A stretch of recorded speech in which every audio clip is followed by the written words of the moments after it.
Welcome, everybody, to the Cincinnati Bengals Weekly Show on the Grueling Truth Radio Network. The Cincinnati Bengals Weekly Show is brought to you by Power Plus Mouth Guards. I'm your host, Mike Goodpaster. Right now, I want to welcome in my co-host, Joe Kelly. How you doing, Joe? I'm doing all right, Mike. Another rough week in Bengal Nation. I just got a feeling, these guys, they made some changes and Peasley's going down. Hopefully, these guys can, get together. Because at the end of the day, Mike, talent-wise, we have the talent. It's not, they're not gelling together. They're not playing well, and I'm speaking offensively. Defensively, I think, once we do, Burfict is back, that's going to definitely take our defense to another level. But unfortunately, this week we're not going to have Burfict, and we're going to be playing a pissed-off Aaron Rodgers in Green Bay. So I don't know how we're going to do this week. It's going to be a tough week. All right, we got a special guest with us tonight. First player ever drafted by the Cincinnati Bengals. I think the only player to have his jersey retired. Welcome to the show, Bob Johnson. How you doing, Bob? I'm doing great, Mike. How are you? Oh, we're doing good, except we're getting tired of doing Bengals shows where we got to talk about losses. But it is what it is. We had a lot of fun 2 years ago. It's just ever since then it's been a little bit downhill. Well, Mike, you may not remember as well as I do, but we had to talk about a lot of losses the first 2 years of the Bengals back 50 years ago. So I was born that year, so I don't remember the first 2 years. Well, unfortunately, I painfully do, because I think there's some analogies that some of these guys just aren't quite ready to play, and we weren't then. And, we were talking before we got on the show about especially these two offensive tackles. I really do think they got plenty of physical ability, and I think I probably would have said the same. I'm not sure everybody would have, but I think I would have said the same thing about me. But you could watch some people. I don't want people to go back and watch the films of my pass protection the first year, because I just got out-techniqued a bunch of times. And the other thing, I really believe when people are embarrassed, especially pros, and maybe you got a discount this week coming up because Green Bay was embarrassed as well, but pros and people who want to make their livelihood doing this game look at themselves and say, if I'm going to play this game, I got to play better. And I think we're going to get some good surprises out of the Bengals before the year's over. Well, when you talk about the tackles, though, you talked about, almost everybody in the NFL has physical ability. Yes. What makes a great offensive lineman? Is it coaching? Is it fire? Because I know that me and Joe have both said before to Cedric Ogbuehi, it doesn't seem like there's a whole lot of fire there. Well, I don't know him well enough to know personally. I've certainly seen people with a lot of intensity that didn't show it real well. They just weren't a real rah-rah guy.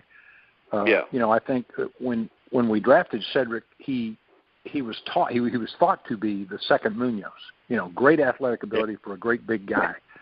And whether it's to me, it has to be technique. And, you almost can't blame the coaching. I think I had the world's greatest offensive line coach in Bill Johnson, and he was an offensive center. And it took me for a while to get it through my thick head whether he wasn't saying the right words or I wasn't getting it. But somewhere it's got to click with these two guys. And, they're both high draft choices. I don't think you draft a great big guy who doesn't have athletic ability. And I think there's some people that played well that didn't have the kind of athletic ability. Certainly Cedric has. And, these guys just haven't had a lot of reps in a game where things go fast and, they don't look the same as practice where you're just doing one-on-one and you're so isolated. I've still got great faith in those two tackles, but they got to start playing better, no question. Now, Joe, my question here is the Ken Zampese firing. They bring on Bill Lazor. Have you ever been in a situation, I'm sure you have all the years you played, the different teams you played on, you ever been in a situation like this where maybe you got a defensive coordinator a few weeks in or partway through? You know what, it was, in 11 years, playing for 6 different teams, I don't think I ever been in a situation, and I've been on some teams that we didn't have, great seasons, but never I don't think recall being in a situation where they removed the coordinator after 2 weeks. I think it's just a reflection of and a carryover from you look at 2 years ago, what we were doing offensively 2 years ago, and, we regressed last year. And the first 2 games of this season, the offense is pretty inept right now. And Bob, you were Bengals' first pick, in the first round. I was the first round, so coming in being a first rounder, there's a lot of expectations. Everybody's looking at you, and everybody's expecting. Like when Cedric came in, and physically, yes, Dave Lapham, looked at it, you go down and you see this specimen, and as well as I know, football, good football players, not all good football players are great physical specimens. That's the truth. Yeah, that's it helps. It would have helped. When I came in as a first round, and I would have been 6'4", 240. But I was 6'3", 217. That's what it was. So I think when we talk about Zampese firing, a lot of times, when I look back, you take a look back at, and there's a lot of rusted judgment. The one thing, Mike, Zampese is not out there missing tackles. And when I'm looking at Fisher and I'm looking at Aguayi, and you look at how it's affecting Andy, and it's a domino effect. Those guys, and specifically, Cedric, like I talked about, I hate just harping on the guy because, this is a lot of guys' lifelong dreams. But at the end of the day, after 11 years in the NFL, I know what it is. You're going to perform, not going to perform, they're going to put somebody in there to perform for you. And Cedric, he was able to sit back last year and study, the offensive scheme and look at different things. This year, he got more reps in OTAs and all that stuff. But to me, looking at his technique, because unfortunately when we're playing, I'm fixated on him because he's been so bad. And I'm seeing, I've played against, John Hanna. I've played against, I practiced against Anthony Munoz. I played against some great Pittsburgh Steelers linemen and the Houston Oilers linemen. So I played against some great guys. And just looking at him, I can beat him with speed. I can beat him with power. I can give him one move. He goes for the slightest feint. His technique, is right now. It's pretty bad. And I don't know. Is it Paul Alexander? Coaching. You figure at this point when you get to the NFL, your technique should be pretty sound.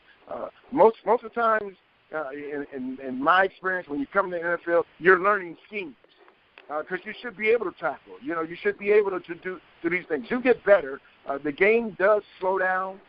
As the more years that you play, and the more often that you're actually out there on the field, it does slow down.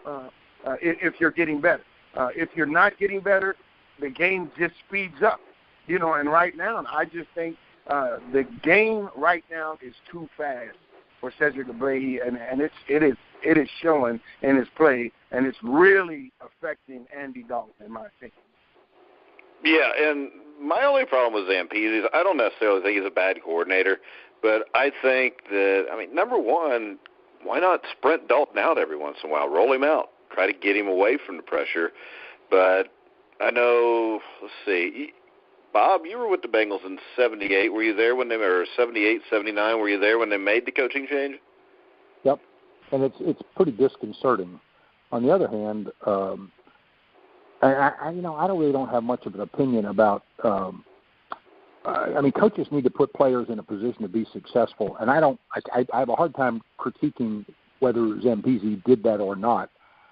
I do think. Offensive line especially creates domino effects.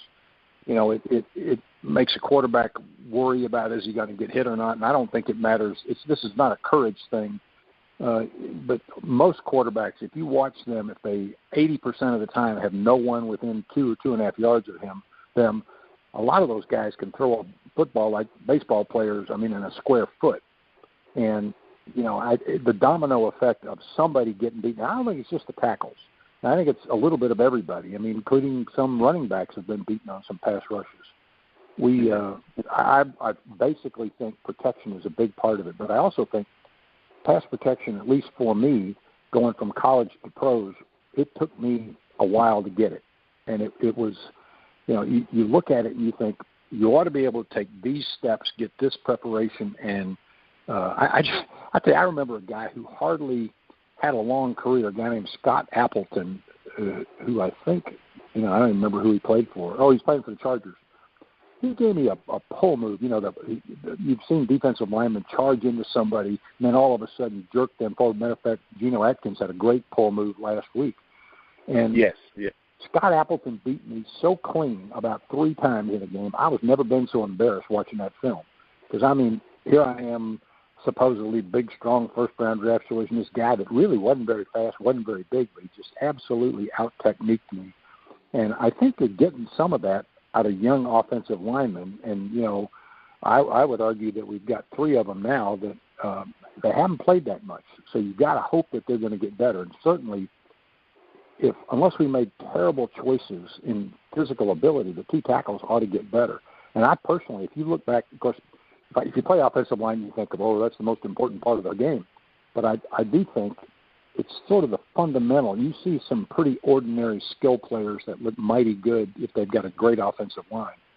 And yeah. I do think if we could start to build some attack out of our offensive line, it would really change everything. So, I really think the offensive line's got to play better for the whole offense to play better.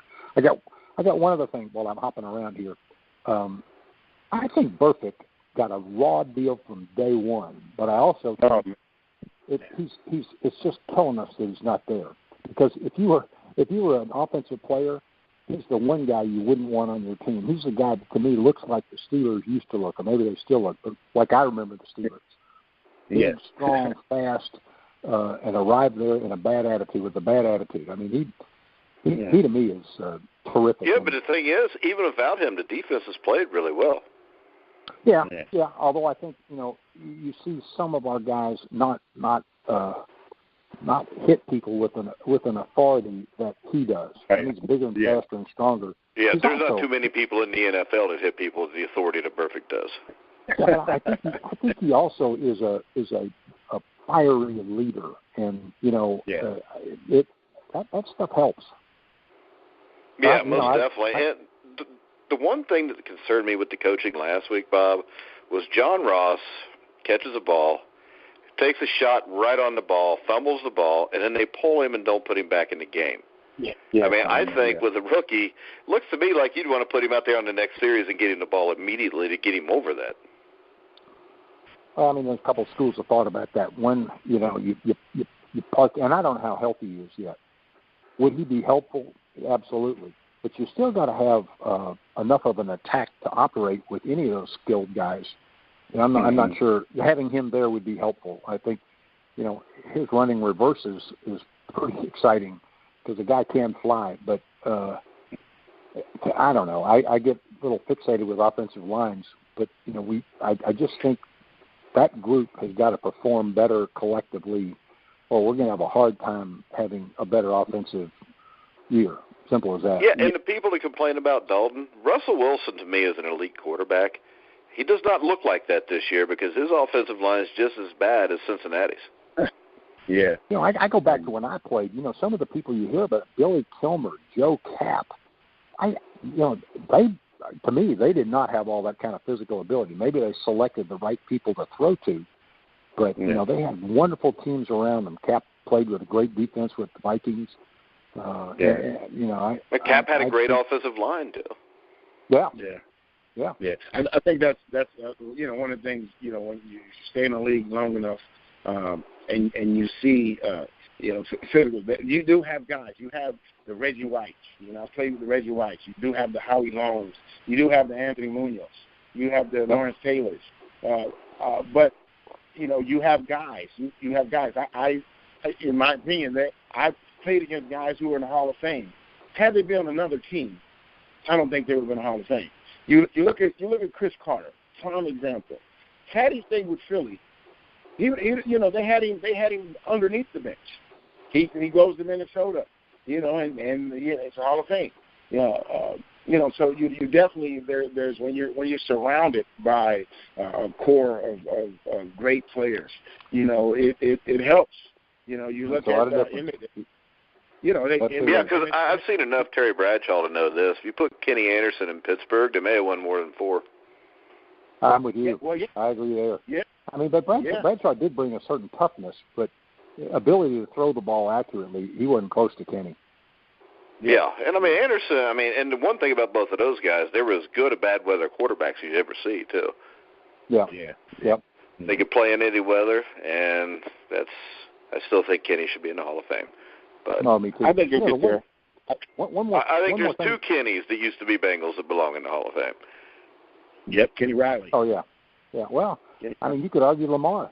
I think Lamar belongs there maybe quicker than Kenny just because of the special teams play.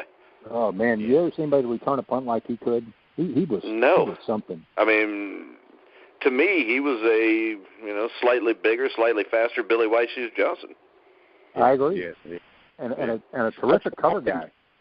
Yeah, I think he had 44, 45 interceptions in his career. Yep. Yeah. Great and stuff. I think he had a couple games where he had a touchdown and a kick return and an interception return for a touchdown. I think he did that 3 times in the same game during his career.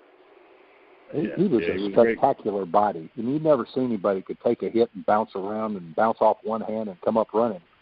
And I'll tell you, he's the one guy that I've interviewed that when I ask him if he thinks he should be in the Hall of Fame, there's not a diplomatic answer. He's like, yeah, I do. He told me, he said, I'm the best cornerback that ever lived. Yeah, well, all these other guys. I had Jerry Kramer on the show. Jerry Kramer's like, I don't know. He said, I was pretty good. But I had Lamar Parrish on a week later. Lamar was like, yeah, I was better than anybody that ever lived. Well, I think cornerbacks better be pretty arrogant because, you walk somebody out there to cover some of these receivers, it's got to be almost impossible. Yeah, they're kind of like a closer in baseball. If you screw up, everybody knows it. Everybody knows. Well, it's kind of like punt snapping. If you're a punt snapper, nobody knows your name until you throw it over the guy's head. Nobody knows your name until you get cut. Yeah. Yeah, that's right. Easy mistake. All right, let's go ahead. Let's preview the Bengals-Packers a little bit. Joe, what are your keys to this game? It's going to be a tough game. We're on the road. It's a late game. Anytime you have a transition as big as they had with Zampese, I'm sure there's a lot of guys that like Zampese. There's some guys that may wanted to change. At the end of the day, the offensive line is going to have to play a lot better in order for this offense to make some plays. They're going into Green Bay. Green Bay is coming off an embarrassing loss. But still, in my opinion, they have the best quarterback in the business. Aaron Rodgers, to me, is just an awesome guy, an Hall of Fame guy, and he's a true leader of that team. With us, I think our defense, I think they're going to spread us out, and so our defensive line, I believe our defensive line can be effective against their offensive line. I watched that game, the Atlanta Green Bay game, pretty closely, and I think our D line is better than their offensive line, and I think we're going to have to get some pressure on Aaron in order to play well and avoid 5, 6 touchdowns. Offensively, yeah, I think the biggest key here, Joe, might be if their tackles are healthy enough to play or not. Yeah, they had both. They had 2 guys out. That's why I said our defensive line can be dominant. Because I don't know if those guys are going to play. I know 2 of the starters were out last week. Bakhtiari, the one tackle, I think he practiced today, but the other one, Bakhtiari didn't practice. The other guy did. Yeah. So we have I think we have an opportunity to make some plays on defense. Offensively, I know those guys. I know those skilled guys are chomping at the bit, man. They want the ball. AJ, I still, he's top 5, top 3, 4 receivers in the league. This guy can beat any defensive back. He wants the ball. I can see the frustration. And if we don't, get it going, I don't know if they need to decide on one of the running backs Right now, it's a three-headed monster. They're using all of them in different situations, but it's hard. And, in this league, I don't care who you are, if you're a competitor, you want to be out there every play. And I know it's hard, playing one series and not playing for another 3-4 series. I hope, the new offensive coordinator can bring some consistency and bring some packages for each one, because all three running backs they have a different set of skills, and they all three they can be very effective.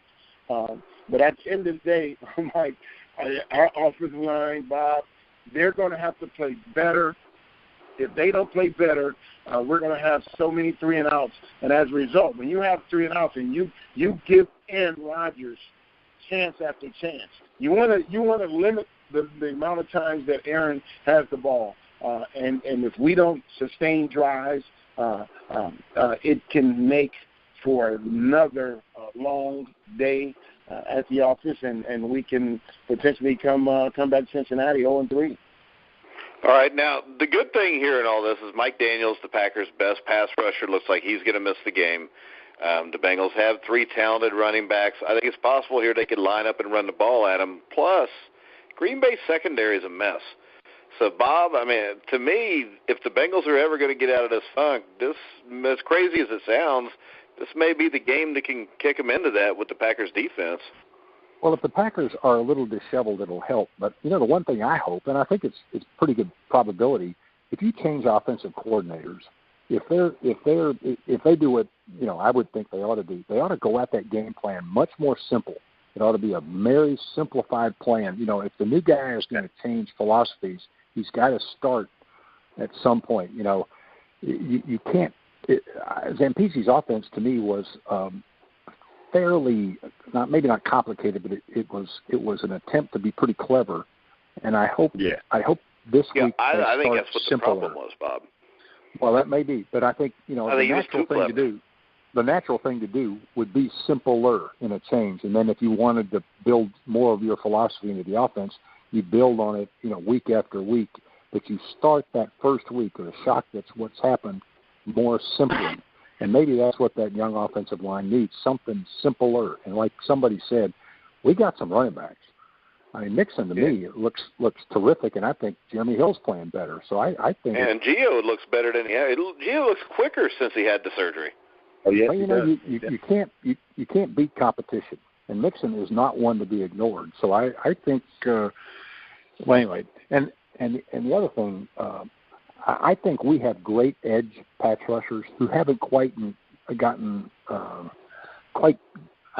sacks that I think they're capable of. And I think if Green Bay's tackles are touched up, Carlos Dunlap can be a fabulous pass rusher. Our edge rushers are better this year. So that to me is another key to the game. We got to get some pressure on them, but I think especially if their tackles are touched up, we may have a better pass rush than we've had.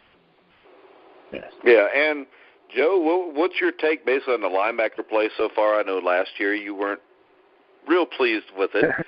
So I think Vigil and Minter are upgrades over what they've had last year. Yeah, I'm excited, about what I see compared to last year. These guys, Minter and Nick Vigil, these guys are downhill players. And that was lacking, in my opinion, besides 55. You see Minter is he's active. Nick Vigil, he's active. They're making plays at the line of scrimmage.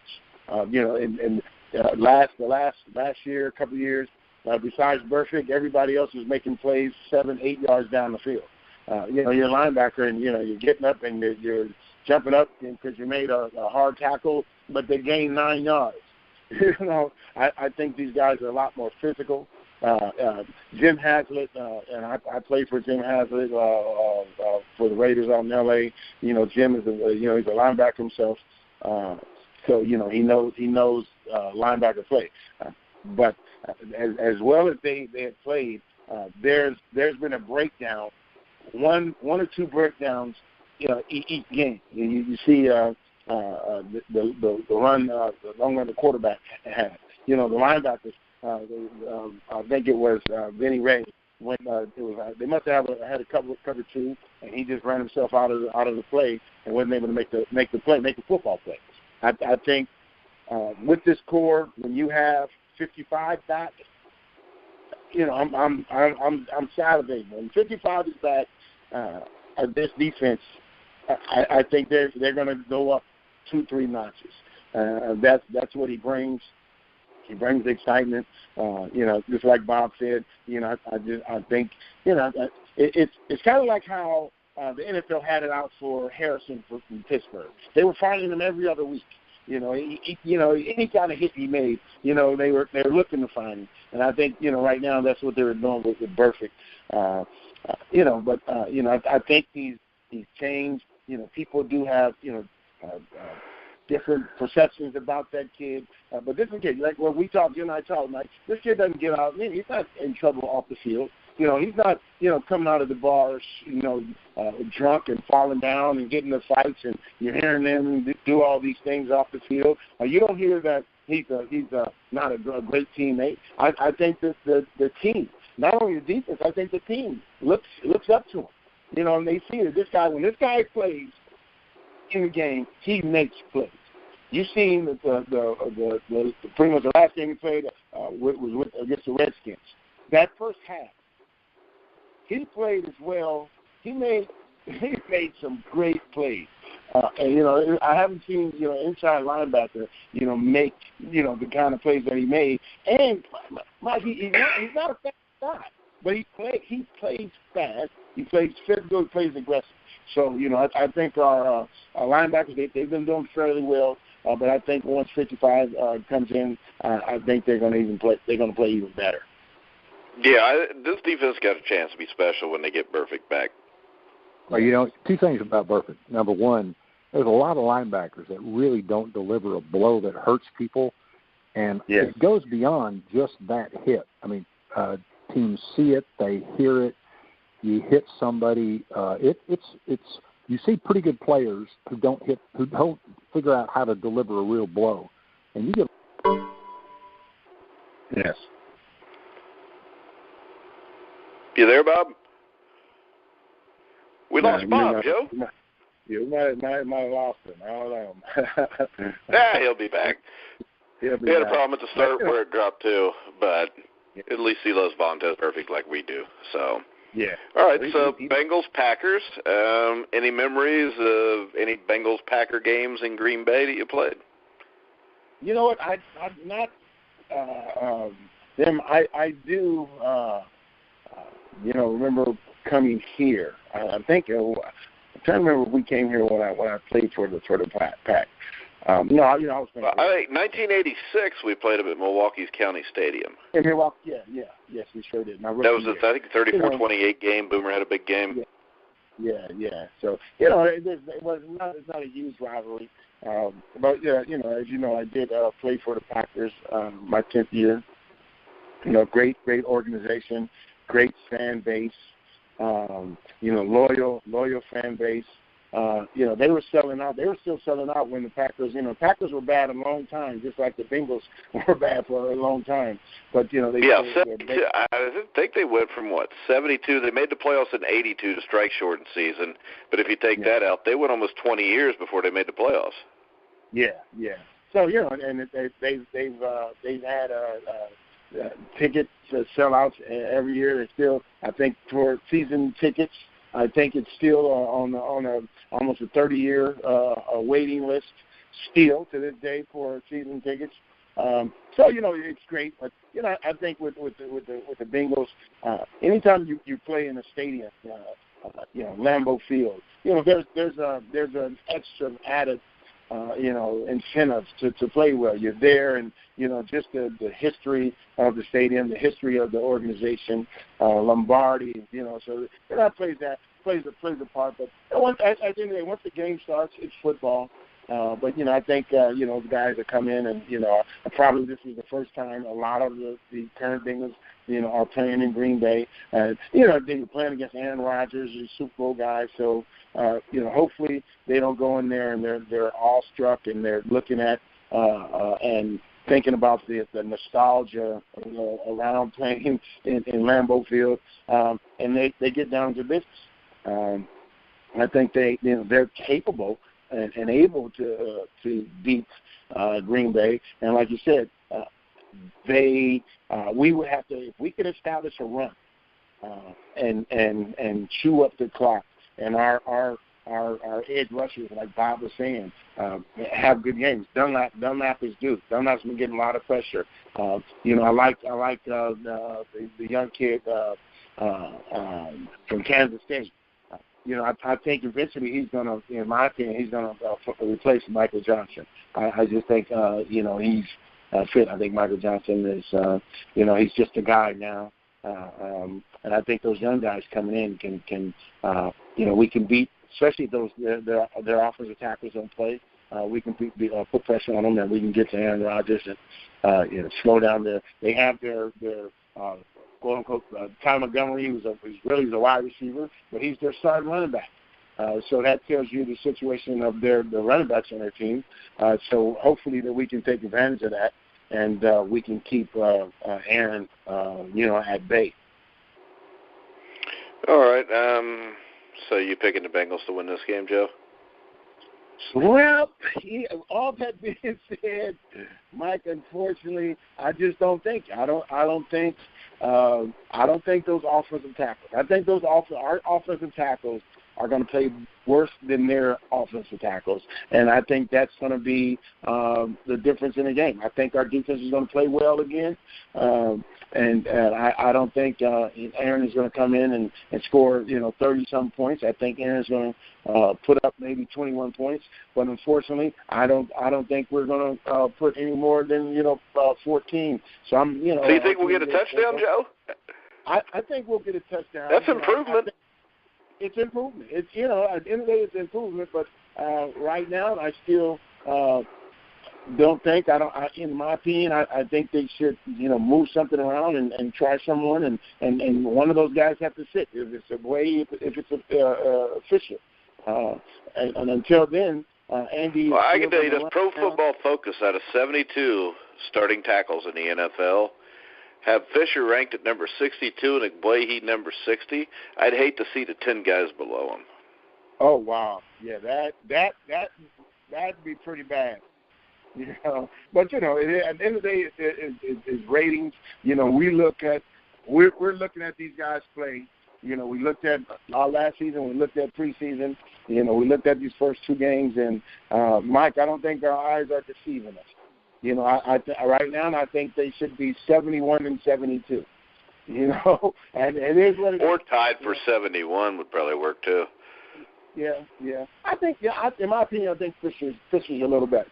I think Fisher is not getting beat as easy. I don't know. The thing that I noticed, Joe, was this. J.J. Watt and them, after a while, weren't even making a move to beat him. They were just sticking their hand in the middle of their chest and running them back to Dalton. Yes. Yeah, that's what I said. I'm looking at him. And, that happens because you give your chest up. You give your chest up to an NFL defensive lineman, you're actually going to be sitting in your quarterback's lap. Every play. So, at the end of the day, they and like Bob was saying, I think when you do make changes, you change to simplify, and maybe those tackles are thinking too much. I don't know. I think that would be more of the running backs and wide receivers and the quarterback. But it can be more complicated. And those guys are not really getting it right now. And when you're not understanding concepts and blocking schemes and the offense, you are going to play a step slower because you're constantly thinking. The defensive moves, I know what to do if this guy lines up right in front of me, but what if he shades me to the inside? What if they do a move? What if they do that? What if they have a blitz? So, his mind is probably racing so fast, he's not able to play as fast as his mind is thinking. And then he's playing so slow, and as a result, you can see, him getting beat. And, as a result, Andy is running for his life, and Andy is missing, wide open. Thursday night, you missed guys were wide open, but I think he was anticipating getting hit again. I think the eternal clock there for him is pretty quick right now. Oh yeah, definitely. You can. I mean, because there's been times where he'll take a 30-step drop, and on the third step, he's got somebody sitting in his lap. Yes. And people have to understand all the, get rid of Handy and put AJ. I don't care if you have Brady or Aaron Rodgers in there right now. If those guys continue to block the way they're blocking, I don't care what quarterback you put back there. They're going to be running for their lives, and they're not going to look good. So at the end of the day, these guys need to get some kahunas, man. At the end of the day, you gotta look in the mirror, Mike, and just say, you know what? I'm tired of getting my ass kicked. I'm tired of it. So at the end of the day, I'm going to go out and I may make a mistake, but that's going to be the most aggressive damn mistake that I made all year. I'm going to show some fire. You ain't got to get up and be a rah-rah guy, but your effort. And you see guys hitting your quarterback, and you're just looking at them. You're not helping your quarterback. Get pissed off. This is football. Get pissed off. Hit somebody. Try and protect your quarterback. And if he wants to get better, that's going to have to, play a part, in his game. And if it doesn't, he's going to continue to get Andy to the point where Andy can seriously get hurt back there. Yeah. Well, I'm going to go Packers 31, Bengals 17. I don't want to, but I don't see how I can pick them. Not after what we've seen the last 2 weeks. I really do think Green Bay is a team that's not as good as people make them out to be. But obviously the Bengals weren't as good as people made them out to be at the start of the year. And I think you win games on the offensive line and defensive line. We've got half of that. We just don't have the offensive part of it. And until we do, it's going to be a long year. And I respect everything Bob Johnson says, but it would really shock me if either one of these guys turns out to be very good, even 5 years from now, Joe. Yeah, I like you said, I see it. But Bob agreed also, because this game is not. If this were just about physical specimens, you would have a bunch of weightlifter guys, be successful in the NFL, and they're not. Yeah, and I mean, the thing is this: neither one of these guys, to me, is very thick. Yes. I mean, they both look like you could stick them side by side as forwards on a basketball team. Yeah, but they're not very thick, but they're dense. Especially Boyd. Boyd is 315. So you he does not look 315. No, he doesn't. But that's his measurement. He's 315 pounds. But he's dense. So with that size, when you look at it, he looks bigger in person than he really looks. With his uniform. And a lot of times it's the opposite. When people used to see me, man, you look like as big as a monster out there. Then they see me in person, like, man, you're not that big. Yeah. And I'm looking at him. I've seen him physically up front and he looks, he's a big man. But then when I see him on the field, he doesn't. He looks like you said, looks like a power forward. But he's playing. He definitely plays like a small forward. So at the end of the day, this guy he just has to get better. And if he wants to stay in this league, he's definitely going to have to play better. I think it's fortunate that he is playing for the Cincinnati Bengals, because I think most teams with someone playing that bad and being that high pick, I think they would start looking for some changes. I think they would have been, you look at, they gave them a lot of opportunities last year.